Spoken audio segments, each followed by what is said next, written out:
प्रिय दोस्तों, आज फिर से आप लोगों को इस प्यारे YouTube पर स्वागत है। आज हम लोगों ने देखे थे, इससे पहले थंबनेल देखे थे, तो जो थंबनेल में जो था लिखा हुआ कैसे 70+ आप नंबर ला सकते हैं मात्र 2 महीना पढ़ करके, यानी कि 60 दिन पढ़ करके आप 70+ नंबर ला सकते हैं। इसके लिए क्या करना होगा तो आप ला सकते हैं, देखे होंगे। लेकिन इससे पहले एक बात है, एक बहुत खुशी की बात है कि आप लोगों के लिए हम सभी सारी टीम ने मिल करके एक योजना बनाई है, यानी कि एक विचार आया मन में और हम लोगों ने इसके लिए एक क्रैश कोर्स स्टार्ट कर रहे हैं, जो कि कल से स्टार्ट हो रहा है। ऑफलाइन हो रहा है और ऑनलाइन तो होगा ही, वीडियो ऐसे ही डालते रहेंगे। इसमें हम लोगों ने ये लिखा हुआ है, जो देखे हैं, फिर से अब थंबनेल के बाद जो देखे हैं,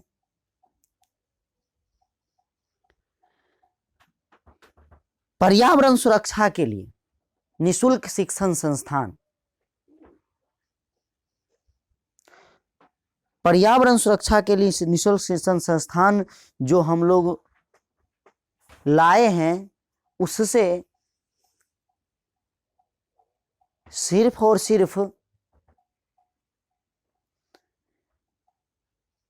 क्षेत्र के विद्यार्थी यानी कि छात्र के लिए ही नहीं, स्टूडेंट के लिए ही नहीं है, बल्कि ये हमारे समाज के पर्यावरण को सुरक्षित रखने के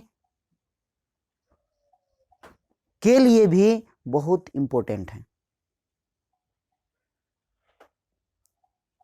ये हम लोगों ने पर्यावरण को सुरक्षित रखने के भावनाओं को पूरे क्षेत्र में फैलाने के लिए ये काम हम लोगों ने सोचे हैं और काम स्टार्ट कर रहे हैं।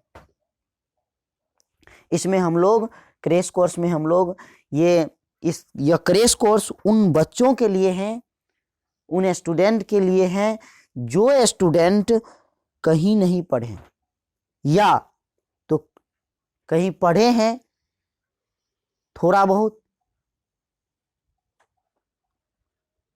और उन बच्चों के लिए भी है जो बच्चे पढ़ने में भी अच्छे हैं, पढ़ भी रहे हैं, कहीं किसी का समाप्त भी हो गया, तो उस बच्चों के लिए भी बहुत इम्पोर्टेंट है, क्योंकि उसने जो पढ़े हैं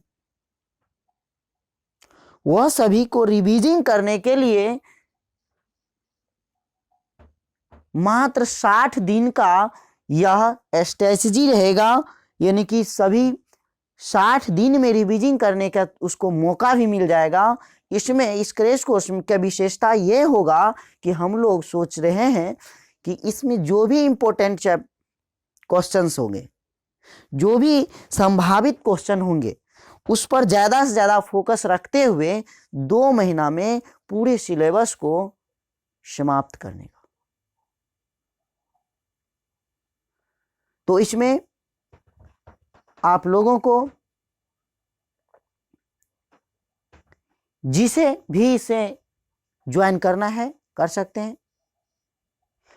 लेकिन अब हम चलते हैं उस मुद्दे पर जो मुद्दा हमने थंबनेल में लगाए हुए थे, कि आप यदि पढ़ रहे हैं, आप यदि इस बार 10वीं या 12वीं बोर्ड की परीक्षा यदि आप दे रहे हैं, आपके पास मात्र 50 से 60 दिन बचे हुए हैं, तो इस दिन को आप किस प्रकार से यूज करेंगे ताकि आपको सब्जेक्टिव भी याद रहे। ऑब्जेक्टिव याद होता है, बच्चे रट लेते हैं, लेकिन सब्जेक्टिव की बात आती है तो वह याद नहीं होता है, वह कैसे याद रहे उसके लिए बता रहे हैं, जो कि बहुत इंपॉर्टेंट है। और इस ढंग से आप पढ़ रहे हैं तो 70+ लाना कोई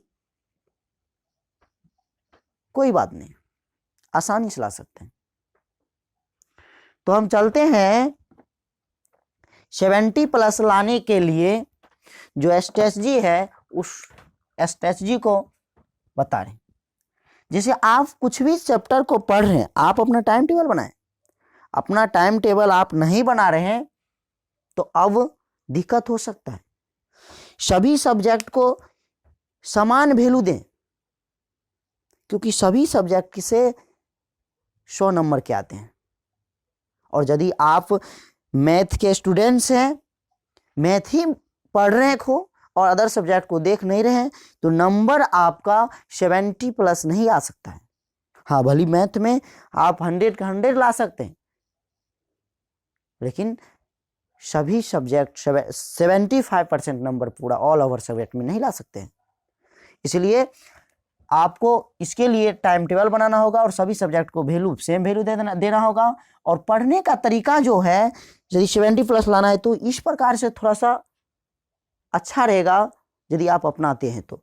जैसे आप मान के चलिए मंडे को पढ़ रहे हैं, तो मंडे को पढ़ने के लिए आप जो सभी सब्जेक्ट को, पांचों सब्जेक्ट का अपनाए हैं, मैथ अपनाए हैं,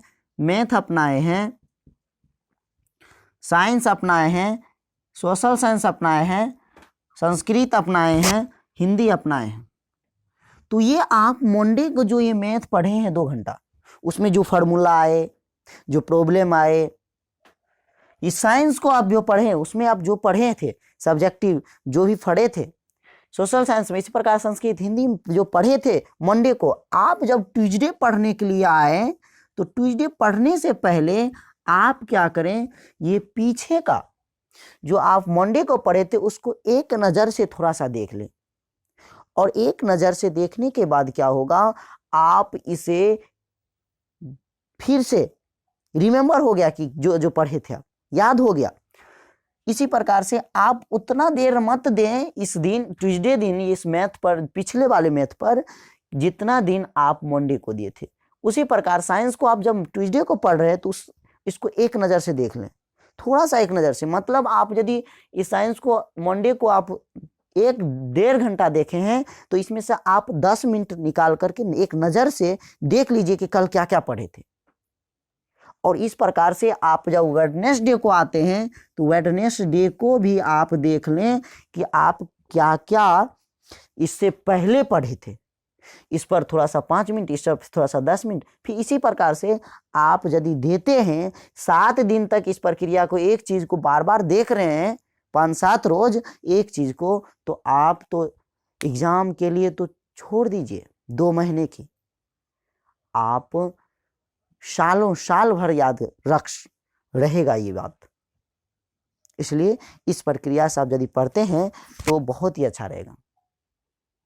तो चलिए, ये था स्ट्रेटजी पढ़ने का। लेकिन पर्यावरण, आखिर हम पर्यावरण इस जो लगाए हुए हैं थंबनेल में भी, वो सभी पर्यावरण के बारे में थोड़ा सा बता दे कि पर्यावरण क्या है। पर्यावरण आज हमारे चारों तरफ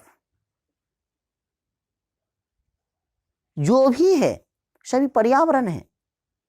हम पर्यावरण से ही जी पाते हैं। यदि पर्यावरण में ऑक्सीजन की मात्रा कम हो जाए या ना रहे तो हम जी नहीं पाएंगे। तो वो ऑक्सीजन कौन सा देता है? ये ग्रीन हरे पौधे जो हैं, उसी से हमें ऑक्सीजन ज़्यादा से ज़्यादा मात्रा में प्राप्त होते हैं और हम स्वस्थ रह पाते हैं, जीवित रह पाते हैं। इसलिए 1972 ईस्वी में स्टॉकहोम में सम्मेलन हुआ था और जिसमें भारत की सरकार द्वारा पर्यावरण संरक्षण पर ध्यान दिया गया था। और 1976 में संविधान में संशोधन करके अनुच्छेद में इसको जोड़ा गया 48 और 51 जी में, और इस अनुच्छेद के अनुसार नियंत्रण, सरकार को इस पर नियंत्रण रखने के लिए कहा गया है। लेकिन लोग इसे अभी तक भी समझ नहीं रहे हैं, लोग काट रहे हैं, इससे हमारी क्षति हो रहा है, हमारी स्वास्थ्य को क्षति हो रहा है। आने वाले समय में यदि पेड़ पौधा नहीं रहेंगे तो हम लोगों का जीना मुश्किल हो जाएगा। इसी के लिए हम ये भी इस वीडियो का लाने का मेन पर्पस ये पर्यावरण को सुरक्षा करना भी था। तो आप लोग का सपोर्ट यदि रहेगा तो बहुत ज़्यादा ये वीडियो आगे बढ़ेगा, और सपोर्ट कीजिए ताकि आपके क्षेत्र में, आपके पूरे भारत में ये फैल जाए कि पर्यावरण के लिए, सुरक्षा के लिए सभी उत्तरदायी हो जाए और कोई पर्यावरण को नष्ट ना पहुंचाए। कहा जाता है दुनिया हरियाली हो गई है कम, दुनिया में हरियाली हो गई है कम, मानव जाति का भी निकल रहा है दम। अगर मानव पेड़ों को ऐसे ही काटता रहा तो न प्रकृति बचेगी और न ही हम। यानी कि पर्यावरण सुरक्षा के लिए ये 2 लाइन आप लोगों के लिए संदेश देना चाहता हूं, और आप लोग भी इसी प्रकार से प्रयास कीजिए पर्यावरण को सुरक्षित करने के लिए। तो इतना ही।